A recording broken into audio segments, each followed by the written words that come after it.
Civilians में आप सभी का स्वागत है।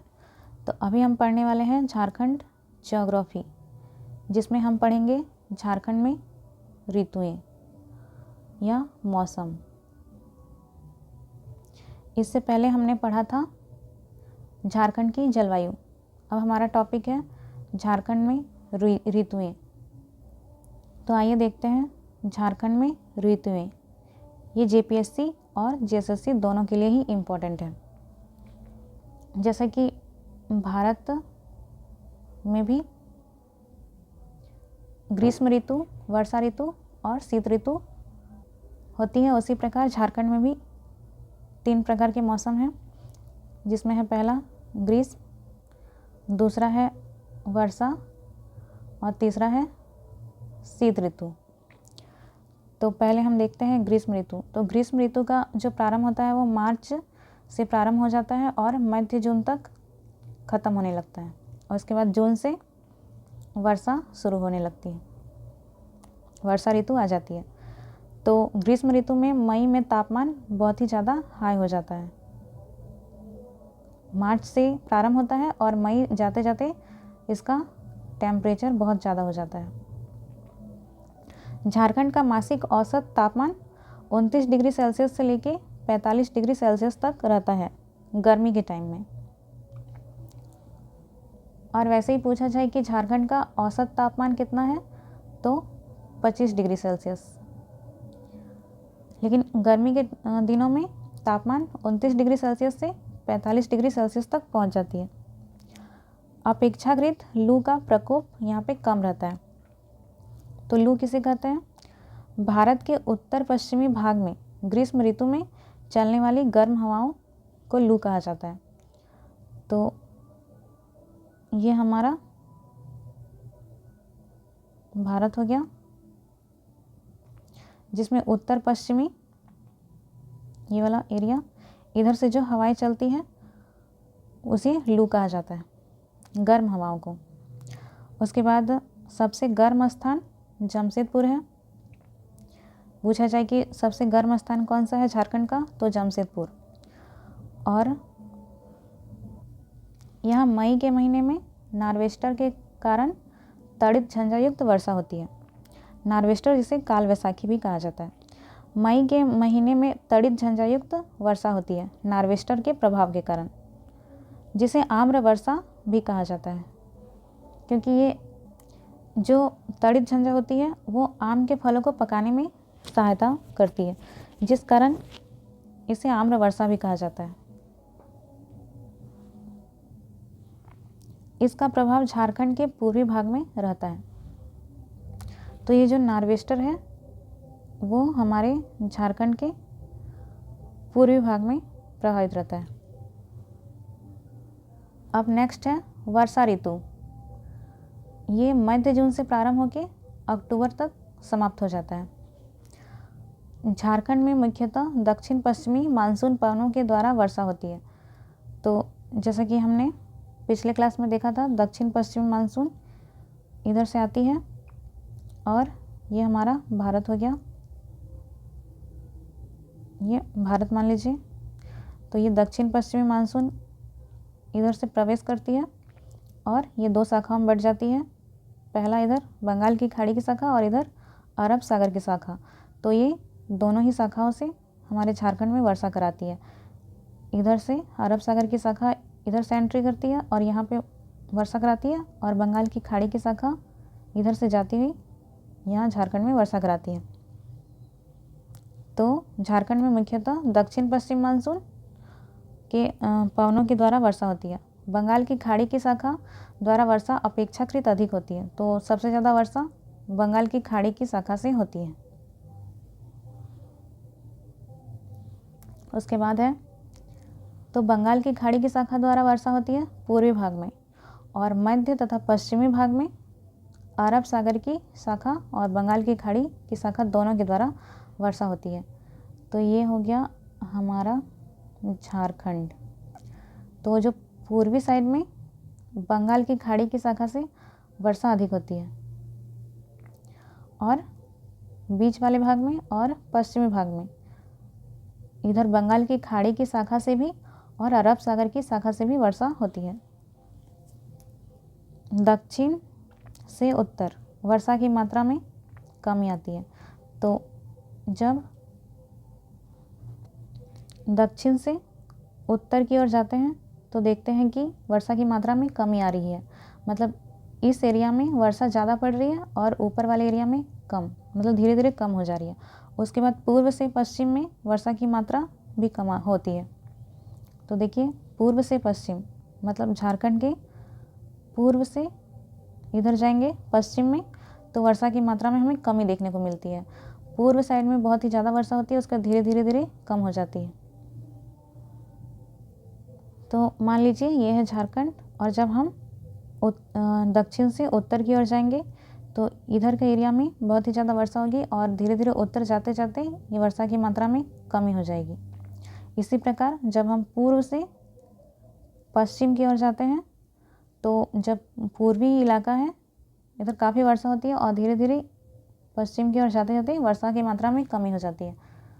और इसका कारण ये भी है कि यहाँ पे जो है हमारा पाट प्रदेश है, जिस कारण से भी जो बंगाल की खाड़ी की शाखा है इसे पार नहीं कर पाती है और इधर वाला जो क्षेत्र है पलामू और गढ़वा का वो सूखा प्रभावित रहता है। फिर वर्षा ऋतु में ऊंचाई वाले भागों में अपेक्षाकृत अधिक वर्षा होती है। तो ऊंचाई वाला क्षेत्र हो गया पाट प्रदेश, तो पाट प्रदेश में बहुत ही ज़्यादा वर्षा होगी अरब सागर की शाखा के द्वारा। कुल वर्षा का 80% जल वर्षा ऋतु में ही बरस जाता है। तो जितना भी जल रहता है उसमें से 80% जल वर्षा ऋतु में ही बरसता है, बाकी जो जल होता है 20% वो ठंड के दिनों में बरस जाती है।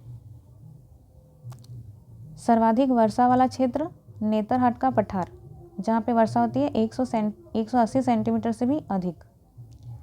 तो सर्वाधिक वर्षा वाला क्षेत्र हो गया नेतरहाट का पठार। उसके बाद सबसे कम वर्षा वाला क्षेत्र चाईबासा, ये सब आप ध्यान में रखिएगा।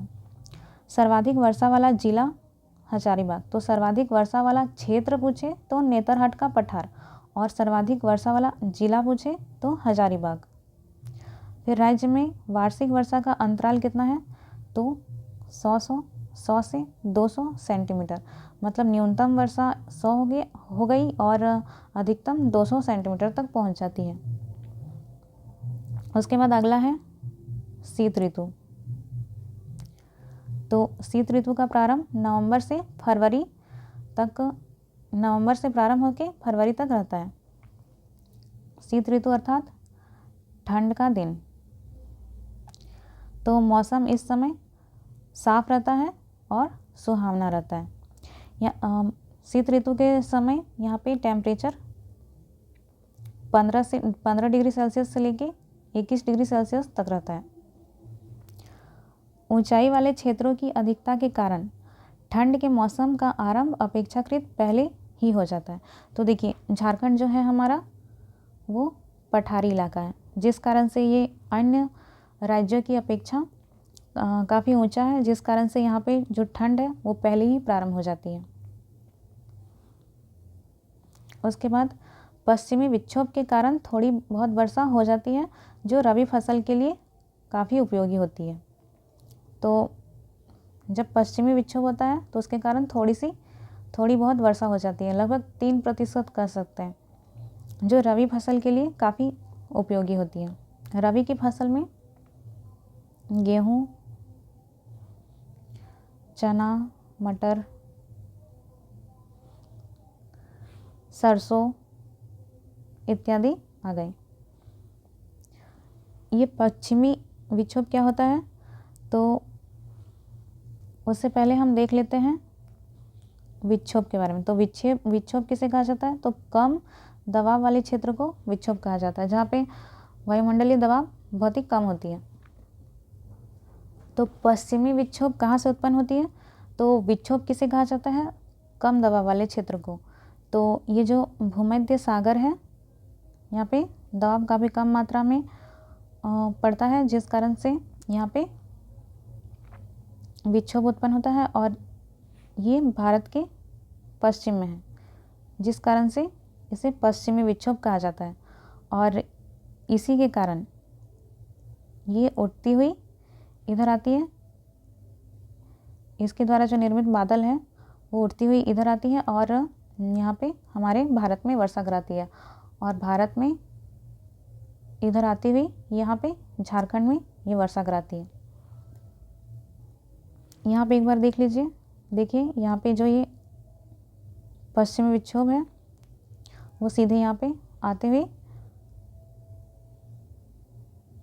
यहाँ पाकिस्तान के बाद यहाँ पे भारत में इंटर करती है, और भारत में इससे वर्षा होती है जो रबी फसल की खेती के लिए काफ़ी उपयोगी होती है, और साथ ही साथ ये झारखंड में भी प्रवेश करती है और यहाँ भी वर्षा कराती है। आगे है सर्वाधिक ठंडा स्थान। तो सर्वाधिक ठंडा स्थान है नेतरहाट, न्यूनतम 7 डिग्री सेल्सियस यहाँ का तापमान पहुँच जाता है, और नेतरहाट के पठार को ही मैग्नोलिया का पॉइंट कहा जाता है, इसको आप याद रखिएगा। सर्वाधिक ठंडा महीना जनवरी है, और शीतलहरी चलने के कारण यहाँ पाला भी पड़ता है। तो एक बार इसे रिकॉल कर लेते हैं।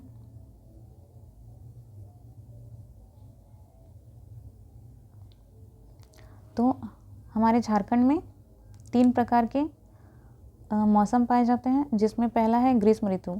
ये मार्च से प्रारंभ होकर मध्य जून तक ख़त्म हो जाता है, और सबसे ज़्यादा टेम्परेचर इसमें मई महीना में रहता है, ये आपको याद रखना है। झारखंड का गर्मी में मासिक औसत तापमान 29 डिग्री सेल्सियस से लेके 45 डिग्री सेल्सियस तक रहता है, और यहाँ पे लू का प्रकोप कम रहता है। सबसे गर्म स्थान जमशेदपुर है, इसे भी आपको याद रखना है। उसके बाद आगे है वर्षा ऋतु। वर्षा ऋतु मध्य जून से प्रारंभ होकर अक्टूबर तक रहती है, और वर्षा ऋतु में वर्षा दक्षिण पश्चिम मानसून के पवनों के द्वारा होती है, और बंगाल की खाड़ी के शाखा के द्वारा वर्षा अपेक्षाकृत अधिक होती है।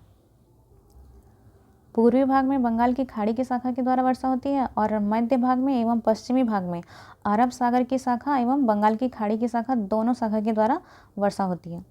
और दक्षिण से उत्तर की ओर जाने पर वर्षा की मात्रा में कमी आती है। इसी प्रकार पूर्व से पश्चिम की ओर जाने पर वर्षा की मात्रा में कमी आती है। ऊंचाई वाले भागों में अपेक्षाकृत अधिक वर्षा होता है। नेतरहाट के पठार को ले सकते हैं आप, पाट क्षेत्र, जिसकी ऊंचाई कितनी है पाट क्षेत्र की, तो 900 से 1100 मीटर।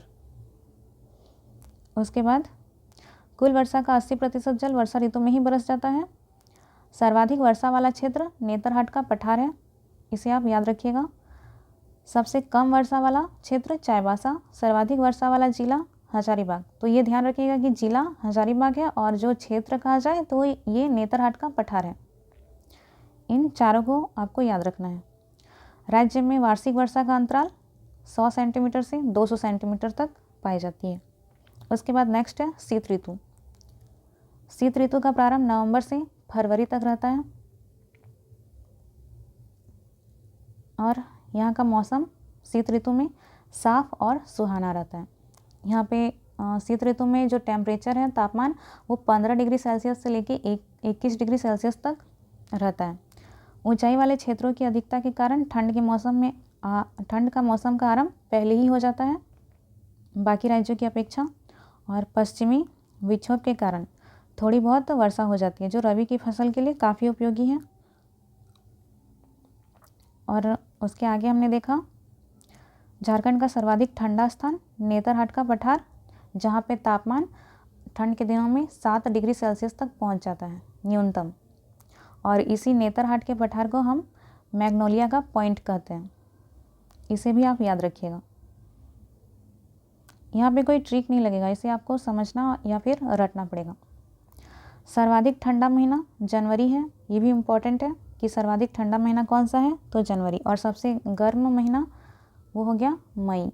सबसे ज़्यादा गर्म स्थान तो जमशेदपुर। सबसे ज़्यादा ठंडा स्थान तो वो नेतरहाट। और शीतलहरी चलने पर यहाँ पे पाला भी पड़ता है। तो ये हमने देख लिया आज। तो इस वीडियो में इतना ही। नेक्स्ट हम टॉपिक देखेंगे झारखंड के वन, जो होगा नेक्स्ट वीडियो में। आज के लिए इतना ही। Thank you.